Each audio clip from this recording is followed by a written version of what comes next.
Big ബോസിൽ അപ്പം നോമിനേഷനാണ് നടന്നിട്ടുണ്ടായിരുന്നത്. അപ്പം ജാസ്മിനാണ് പവർ ടീം ഡയറക്റ്റ് ആയിട്ട് നോമിനേറ്റ് ചെയ്തിട്ടുള്ളത്. ഷേഖ് ശ്രീകുമാർ അൻസിബേനെ അപ്സരേനെയാണ് പറയുന്നത്. അൻസിബയ്ക്ക് എല്ലാ പ്രശ്നം പോകണമെന്നാണെന്ന് ഇവിടെ നിൽക്കുന്നത് താല്പര്യമില്ല എന്നുള്ള രീതിയിൽ അൻസിബയുടെ പേരും, അപ്സരയ്ക്ക് ഫിസിക്കലി ഒട്ടും വയ്യ എന്നുള്ള രീതിയിൽ അപ്സരയുടെ പേരുമാണ് പറയുന്നത്. ഋഷി നോമിനേറ്റ് ചെയ്തപ്പോൾ ജിൻഡോനെ അർജുനെയാണ്. അർജുൻ ഇനാക്റ്റീവ് ആണെന്നും ഇൻവിസിബിൾ ആണെന്നൊക്കെയാണ് പറഞ്ഞത്. ജിൻഡോ ആണെങ്കിലും കഴിഞ്ഞ ഗെയിമിൽ അങ്ങനെയൊക്കെ ചെയ്തത് തനിക്ക് ഇഷ്ടമായില്ല എന്നും പറഞ്ഞ് ഋഷി ജിൻഡോനെ നോമിനേറ്റ് ചെയ്യുകയുണ്ടായി. നോറയും അതുപോലെ തന്നെ ജിൻഡോനെ അർജുനെയാണ് പറഞ്ഞത്. ജിൻഡോയ്ക്ക് നിലവാരമില്ല, നിലപാടില്ല, എങ്ങനെയാണ് ഒരു പബ്ലിക് പ്ലാറ്റ്ഫോമിൽ പെരുമാറേണ്ടതെന്ന് അറിയില്ല എന്നൊക്കെ പറഞ്ഞിട്ടാണ് ജിൻഡോനെ പറഞ്ഞത്. അർജുൻ ആണെങ്കിലും വന്ന അർജുൻ അല്ല, ഇപ്പൊ ഇൻവിസിബിൾ ആണ്, ഒട്ടും ആക്റ്റീവ് അല്ല, അടി ഉണ്ടാക്കുമൊന്നും അല്ല, അല്ലെങ്കിലും വന്ന് എന്തെങ്കിലും കാര്യങ്ങളെങ്കിലും സംസാരിക്കും. അർജുൻ ഈ വീട്ടിൽ ഇല്ലേ എന്ന് പോലും സംശയിക്കാറുണ്ട് എന്നുള്ള രീതിയിലാണ് എല്ലാത്തിനും സ്റ്റെപ്പ് ബാക്ക് ചെയ്ത് നിൽക്കുന്ന ആളാണ് അർജുൻ എന്ന് പറഞ്ഞിട്ടാണ് അർജുനെ നോമിനേറ്റ് ചെയ്തത് നോറ. സിജോ അൻസിബേനെ ഋഷിനെയാണ് പറയുന്നത്.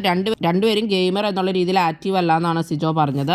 അർജുൻ ഗബ്രീനെ അതുപോലെ തന്നെ അൻസിബേനെയാണ് പറഞ്ഞത്. അൻസിബയ്ക്ക് ഇവിടെ നിൽക്കണമെന്നില്ല എന്നുള്ള രീതിയിലും അതുപോലെ തന്നെ ഗബ്രി വ്യക്തിവൈരാഗ്യം വെച്ചാണ് പെരുമാറുന്നതെന്നും അർജുൻ പറയുകയുണ്ടായി. അതിനുശേഷം പിന്നെ അപ്സര വന്നിട്ട് പറയുന്നത് നമ്മുടെ ഋഷിനെ അതുപോലെ തന്നെ അൻസിബേനെയാണ്.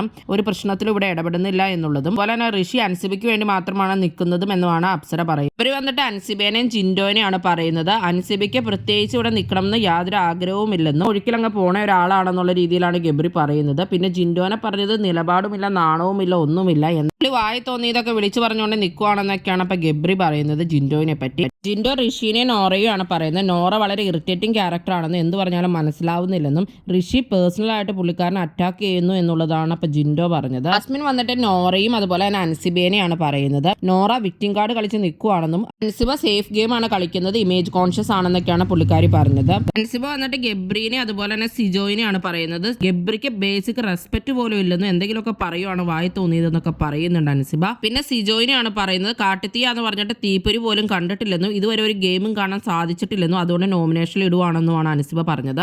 ഇത് വന്നിട്ട് നമ്മുടെ ഗബ്രീനെയും അതുപോലെ തന്നെ അൻസിബേനെയാണ് പറയുന്നത്. അൻസിബയ്ക്ക് ഇപ്പോഴും ഗെയിം കളിക്കാൻ അറിയില്ലെന്നാണ് പറയുന്നതെന്നും പറഞ്ഞ അൻസിബേനെയും അതുപോലെ ഗബ്രി കഴിഞ്ഞ ആഴ്ചയൊക്കെ ഒരു സേഫ് ഗെയിം ആണെന്നും ഒരുപാട് നോമിനേഷനിൽ വന്നിട്ടില്ലെന്നും അതുകൊണ്ട് ഈ പ്രാവശ്യം നോമിനേഷനിൽ വരട്ടെ എന്നൊക്കെയാണ് പറയുന്നത്. ശ്രീരേഖ അർജുനെയും അതുപോലെ തന്നെ ജിൻഡോനെയാണ് പറയുന്നത്. അർജുൻ വീക്ക് ആണെന്നുള്ള ഗെയിമിന് വേണ്ടി ഏത് എക്സ്റ്റന്റ് വരെയും പോകുന്നു എന്നുള്ള രീതിയിലാണ് ജിൻഡോനെ ശ്രീരേഖ പറഞ്ഞത്. അന്തരം വന്നിട്ട് ജിൻഡോനെയും ഗബ്രീനെയാണ് പറയുന്നത്. രണ്ടുപേരും പേഴ്സണൽ ഗ്രഡ്ജ് വെച്ചിട്ടാണ് കളിച്ചത് എന്നുള്ള രീതിയിലാണ് പറയുന്നത്. തായി വന്നിട്ട് പറയുന്നത് ഋഷിയുടെ പേരും അതുപോലെ തന്നെ നോറയുടെ പേരുമാണ്. ഋഷി ഇമ്മച്ചുർ ആയിട്ടാണ് ബിഹേവ് ചെയ്യുന്നതെന്നൊക്കെ പറയുന്നുണ്ട്. ഒറ്റപ്പെടൽ സ്ട്രാറ്റജിയാണ് നോറ യൂസ് ചെയ്യുന്നതെന്നും പറഞ്ഞിട്ടാണ് നോമിനേറ്റ് ചെയ്യുന്നത്. ശരണ്യ ഗബ്രീനെയും ജിൻഡോനെയാണ് പറയുന്നത്. ജിൻഡോ ഗെയിമിൽ ചെയ്തത് ശരിയായില്ല എന്നുള്ള രീതിയിലും ഗബ്രി ആണെങ്കിൽ പവർ റൂമിലൊക്കെ ഇരുന്ന് സേഫ് ആയിട്ടൊരു ഗെയിം കളിക്കാനാണ് നോക്കുന്നതെന്നുമാണ് ശരണ്യ പറഞ്ഞത്.